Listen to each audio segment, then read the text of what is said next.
Cortic DataOps is the complete industrial DataOps solution for batch manufacturing, creating analytics-ready, event-driven data pipelines with flexible data models for your equipment, products, materials, and processes. This creates a complete unified namespace for intelligent manufacturing operations management with seamless data consumption both at the edge and in the cloud. So what we're really looking at doing is combining data from your traditional OT systems on the plant floor with IT or cloud-based data sources like ERP or data lakes, really bridging that OT-IT gap and building complete data models on top, using either standard ISA 95 and 88 models shown here, or building user-defined schemas and data products as well. And in doing so, leverage that unified namespace to give you the complete view, not just at the plant floor, but also at the business and supply chain levels as well, so you can translate information and insights in real time across the different domains of your enterprise. These contextualized data pipelines then feed to your users, applications, and analytics, and everything gets data in the required format and time interval. We then also get the intelligence back from these solutions to enrich our data models and create bidirectional data pipelines back into your source systems and data stores. So Cortic DataOps truly becomes a central hub for the management and distribution of not just data, but also the insights and intelligence gained from using your data. So that's enough overview. Let's see what Cortic DataOps looks like. So coming into the Cortic platform, we start with our connectors into all those various source systems, whether we're leveraging the lightweight speed of MQTT or OPC-UA, Pi systems, or those IT data lakes and warehouses like S3 and Redshift. Manage all these connections in the pub/sub data flows here. And just as a note, we handle all the data movement and stream processing with Kafka and Spark, so that true enterprise-grade data processing. Once we have the data flows, we move to the context engine. Starting with the equipment context, I can come into a site, drill down into process units, so fermentation, purification, clarification, then my equipment, which can all be templatized. So here we have the name of my equipment, 15,000 liter bioreactor, and this gray bubble bioreactor is the asset class, that template. So I can standardize the data models for similar assets, which then enables a rapid rollout of analytics, machine learning, AI agents, reports, whatever you do with this.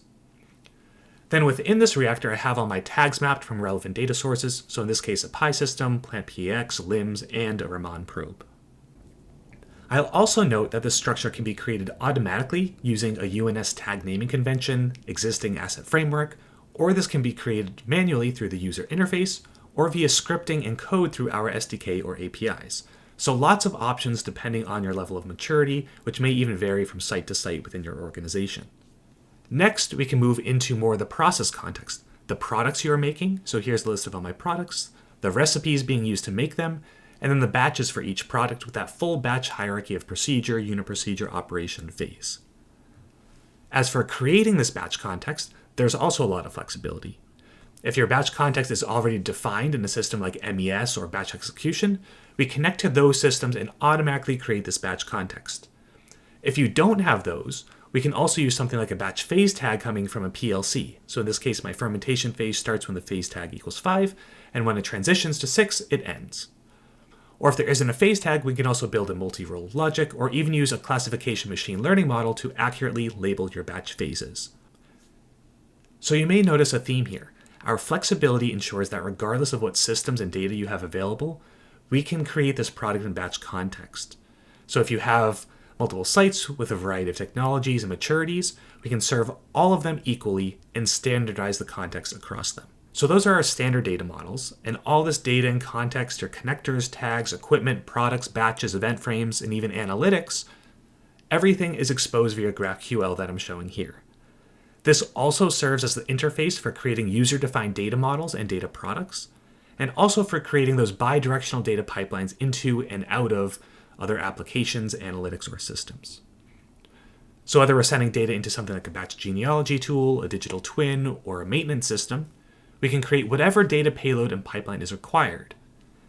Even our own Cortic applications use GraphQL, so whether we're doing something like creating a golden batch trajectory with the MVDA and identifying sources of batch-to-batch variability, or analyzing batch quality and drilling down to see what impact raw material variability is having on yield losses, or if we're creating batch reports with review by exception, or tracing product and batch genealogy.